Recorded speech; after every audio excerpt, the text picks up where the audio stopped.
प्रियो, जब भी मैं कोई वीडियो बनाती हूँ तो मैं कोई ट्रेंडिंग टॉपिक पर वीडियो नहीं बनाती हूँ व्यूज़ के लिए। अगर ट्रेंडिंग टॉपिक पे बनाऊँगी तो व्यूज़ ज़रूर आ जाएंगे, पर ये परमेश्वर का कार्य है और इसलिए पवित्र आत्मा की अगुवाई से जो भी वचन परमेश्वर मेरे दिल में देते हैं और जो भी विषय में परमेश्वर मुझसे बात करते हैं उसी पर मैं अध्ययन करके आपके सामने वीडियो प्रस्तुत करती हूँ। रिसेंटली मुझे एक अनुभव आया जिसमें एक पास्टर जिन्होंने कुछ ही सालों पहले पास्टर की डिग्री प्राप्त की और उन्होंने हमसे बहुत ही बड़ा झूठ बोला और उस बात का हमें बहुत दुख हुआ कि क्या कोई पास्टर भी ऐसा कर सकता है। और फिर हमने इस विषय पर अध्ययन किया, टाइम स्पेंड किया और फिर ये वीडियो मैं आपके लिए प्रस्तुत कर रही हूँ। इससे मेरी भी थोड़ी बाइबल स्टडी होगी और आपको भी झूठ के बारे में बाइबल क्या कहती है ये समझने में इस वीडियो के द्वारा आसानी होगी। तो वीडियो पूरा देखिए, इसमें बहुत सारे बाइबल वर्सेस कवर किए हैं जो झूठ के बारे में बताते हैं। बहुत मेहनत से ये वीडियो बनाया है, तो पूरा देखिए, आपका बहुत अच्छा अध्ययन इस वीडियो के द्वारा होगा। आप सबको जय मसीह की। बाइबल की कहानियाँ यूट्यूब चैनल पर आपका स्वागत है। अगर आप चैनल पर नए हो तो वीडियो देखने के बाद चैनल को सब्सक्राइब करना ना भूलिए। हमें प्रभु यीशु मसीह का वचन दुनिया तक पहुंचाने के लिए इससे सहायता होती है। तो चलिए प्रियो, हम वीडियो को स्टार्ट करते हैं। बाइबल में झूठ को धोखा देने के इरादे से एक असत्य बयान देना के रूप में परिभाषित किया गया है। एक सफ़ेद झूठ एक असत्य कथन है, लेकिन इसे आमतौर पर महत्वहीन माना जाता है क्योंकि यह एक गंभीर गलत काम को कवर नहीं करता है। एक सफ़ेद झूठ भ्रामक है, लेकिन यह एक ही समय में विनम्र या कूटनीतिक भी हो सकता है। यह एक रिश्ते में शांति बनाए रखने के लिए कहा गया चतुर झूठ हो या किसी और को प्रत्यक्ष रूप से लाभ पहुंचाने के लिए एक सहायक झूठ हो सकता है। किसी क्षेत्र में खुद को बेहतर दिखाने के लिए यह एक मामूली झूठ हो सकता है। कुछ सफ़ेद झूठ, जिसे अंग्रेजी में हम वाइट लाइज कहते हैं, आम है। किसी के उम्र के बारे में झूठ बोलना। हम एक ऐसे समाज में रहते हैं जो हमें यह बताकर झूठ बोलने की स्थिति देता है कि कई स्थितियों में झूठ को जायज़ ठहराया जाता है। विक्रेता अपने उत्पाद के लिए गुणों को बढ़ा चढ़ाकर पेश करता है, ताकि यह है कि जब तक किसी को चोट नहीं लगती है या परिणाम अच्छा होता है तब तक थोड़ा झूठ ठीक होता है। लेकिन यह सच है कि कुछ पाप दूसरों की तुलना में बदतर परिणाम लाते हैं और यह सच है कि सफ़ेद झूठ बोलने का उतना गंभीर असर नहीं होगा जितना कि किसी की हत्या करना। परंतु सभी पाप परमेश्वर के लिए समान रूप से आक्रामक होते हैं। हम रोमियो की किताब अध्याय 6 और वचन 23 में देखते हैं। बहुत से लोगों का मानना है कि एक सफ़ेद झूठ सहायक है। इस विचार में निहित है कि अंत साधनों को सही ठहराता है। यदि झूठ का परिणाम कथित अच्छा होता है तो झूठ उचित था। हालांकि नीति वचन अध्याय 6 और वचन 16 से 19 में झूठ बोलने की परमेश्वर की निंदा में कोई अपवाद खंड नहीं है। साथ ही झूठ से उत्पन्न होने वाले अच्छे को कौन परिभाषित करता है? तो प्रियो, झूठ चाहे छोटा हो या बड़ा हो, परमेश्वर इसे पसंद नहीं करते हैं। तो हमें कोशिश करनी चाहिए कि अगर हम किसी परिस्थिति में हैं जहां हम सच नहीं बता सकते, तो हमने ऐसा जवाब ढूंढना चाहिए जिससे हमें सच बताने की भी ज़रूरत ना पड़े और झूठ बोलने की भी नहीं। तो हमें परमेश्वर से विवेक मांगने की ज़रूरत है कि ऐसी परिस्थितियों को हम कैसे संभाल पाए। प्रियो, ईसाइयों सहित कई लोगों के लिए झूठ बोलना एक बहुत बड़ा मुद्दा है। जब आप सोचते हैं कि इससे आपको किसी तरह से लाभ होगा, तो झूठ बोलना आकर्षित हो सकता है। लेकिन हमें याद रखना चाहिए कि इस पाप का कारण हमारे जीवन पर नकारात्मक प्रभाव गिरा सकता है। हम दूसरों को धोखा देने के प्रयास से कभी दूर नहीं होंगे, क्योंकि ईश्वर को सब कुछ याद रहता है। उत्पत्ति की पुस्तक अध्याय 3 और वचन 4 में हम देखते हैं, सर्प ने स्त्री से कहा, तुम निश्चय नहीं मरोगी। शैतान के एक झूठ ने मानव जाति को मौत के घाट उतार दिया। तो प्रियो, झूठ को आप कभी भी हल्का ना लें, क्योंकि इस झूठ के कारण ही हमारे जीवन में मौत आई है। मतलब हम शरीर से तो मर जाते हैं, परंतु हमारा आत्मा प्रभु में अनंत काल तक जीवित रहेगा। तो मौत और जो शरीर की पीड़ाएं है और तकलीफ़ें है, इसका आरंभ एदन की वाटिका में जो पाप हुआ था, और उस पाप का जो जड़ था वो था एक झूठ। तो झूठ से बहुत बड़ा नुकसान मानव जाति का हुआ है। लेवी की किताब अध्याय 19 और वचन 11 हमें सिखाता है, चोरी मत करो, झूठ मत बोलो, एक दूसरे को धोखा मत दो। जब हम चोरी करते हैं और जब पकड़े जाते हैं तो हम झूठ बोलते हैं।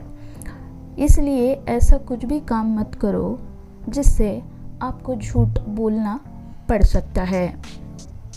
भजन संहिता 119 और वचन 163 में हम देखते हैं, मैं असत्य से बैर रखता हूँ, परंतु मैं तेरी व्यवस्था से प्रीति रखता हूँ। अगर हम प्रभु में रहते हैं तो हम असत्य से बैर रखते हैं।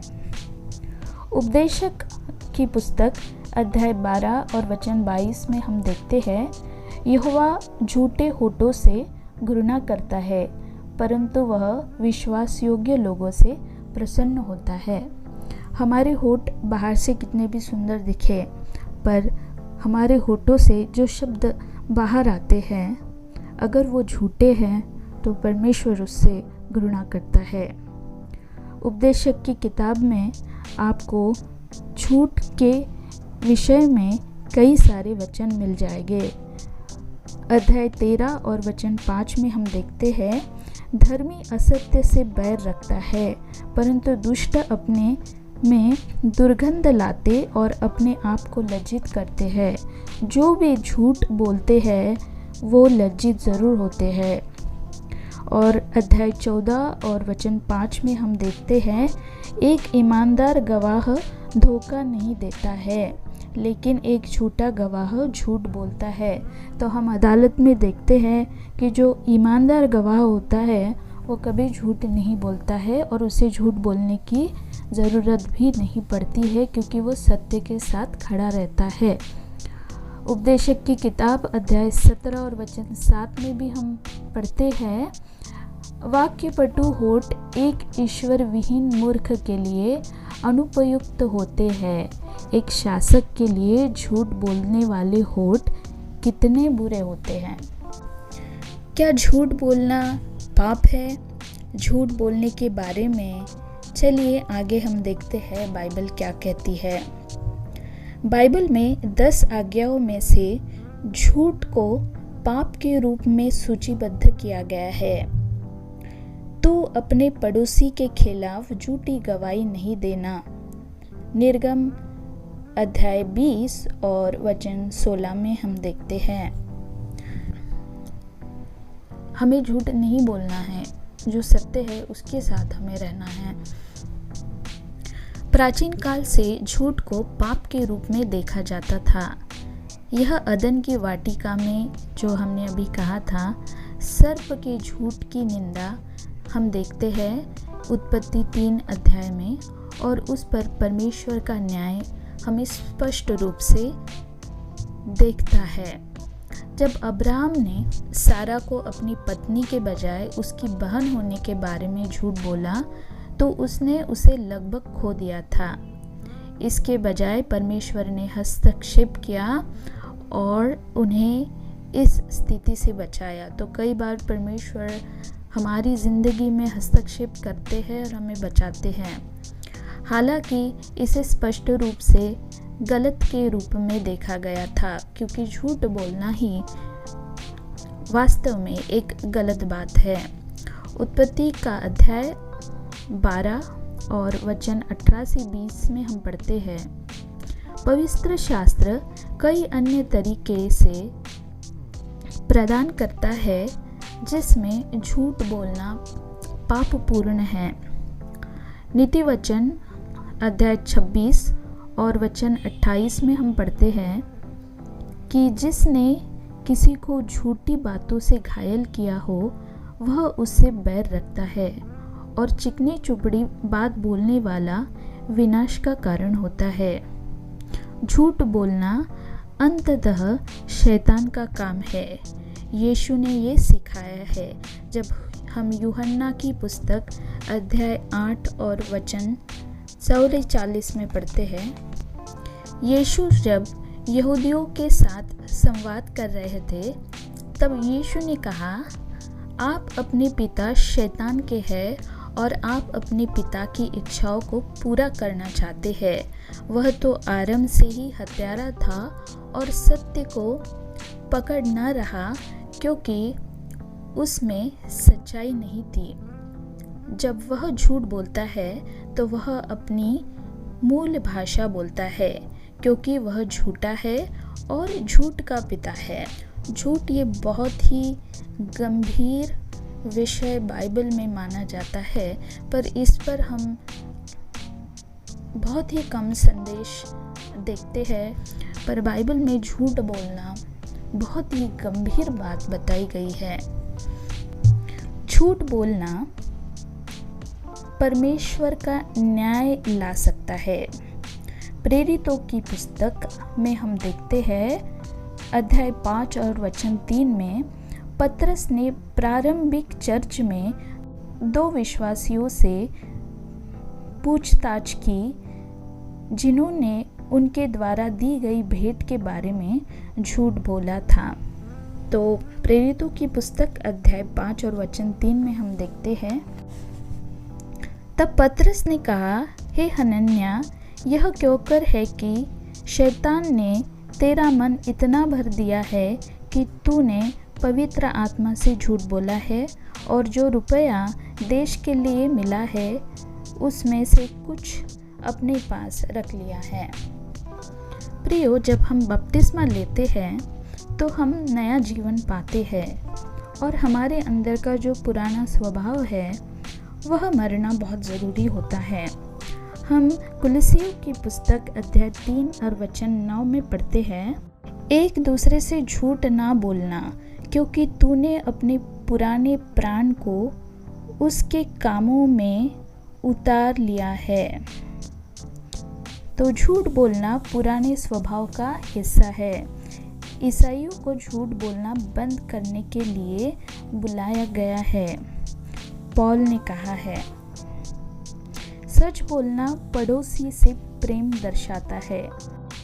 इफिसियों की पुस्तक अध्याय 4 और वचन 25 साझा करता है, इसलिए तुम में से हर एक झूठ को दूर करके अपने पड़ोसी से सच बोले, क्योंकि हम एक दूसरे के अंग हैं। इसलिए अपने पड़ोसियों से झूठ ना बोले, जो सत्य है वो आप बोलिए। और कई बार मतभेद हो सकते हैं, पर आप हमेशा सत्य पर टिके रहे। झूठ बोलना परमेश्वर के सत्य के विपरीत है। पहला यूहन्ना अध्याय 2 और वचन 21 निर्देशित करता है, मैं तुम्हें इसलिए नहीं लिखता कि तुम सत्य को नहीं जानते, बल्कि इसलिए कि तुम सत्य जानते हो, और इसलिए कि कोई झूठ सत्य से नहीं होता है। और जब मैं याकूब की पुस्तक अध्याय 3 और वचन 1 पढ़ रही थी, तो उसमें मैंने पाया है कि मेरे संगी विश्वासियों, तुम में से बहुत लोग शिक्षक न बने। जो भी लोग शिक्षक हैं, उनके लिए ये वचन बहुत ही महत्वपूर्ण है, क्योंकि तुम जानते हो कि हम जो उपदेश देते हैं उन पर और अधिक सख्ती से न्याय किया जाएगा। तो जो भी उपदेशक है, शिक्षक है, उन पर सख्ती से न्याय किया जाएगा, क्योंकि जो आप सिखाते हो, अगर आप उसका पालन नहीं करते हो तो। प्रकाशित वाक्य अध्याय 22 और वचन 15 में हम देखते हैं, बाहर कुत्ते हैं जो जादू टोना करते हैं, व्यभिचारी, हत्यारे, मूर्ति पूजक और वे सब जो झूठ से प्रेम करते हैं। तो प्रियो, जो सच से प्रेम करता है वह बाहर घूमता रहता नहीं है। जो बाहर घूमते रहते हैं, बाइबल कहती है कि वे कुत्ते हैं। और जो सच से जुड़ा रहता है वो बुरे कामों में फंसता नहीं है और इधर उधर भटकता नहीं है और बुरे कार्य में अपने आप को समर्पित नहीं करता है। सफन्याह की पुस्तक अध्याय 3 और वचन 13 में हम पढ़ते हैं, वे कुछ गलत न करेंगे। वे मतलब 12वें वचन में हम पढ़ते हैं, जो नम्र हृदय के हैं और जिनके पापों की क्षमा हुई है, उनके मुंह में छल करने वाली जीभ नहीं मिलेगी। वे खाएंगे और लेटेंगे और कोई उन्हें डराएगा नहीं। तो बहुत ही सुंदर वचन है। अगर आपके पापों की क्षमा हुई है और आप नम्र हृदय के बने हुए अपने नए जीवन में बपतिस्मा लेने के बाद, तो आपको कोई डरा नहीं सकता है।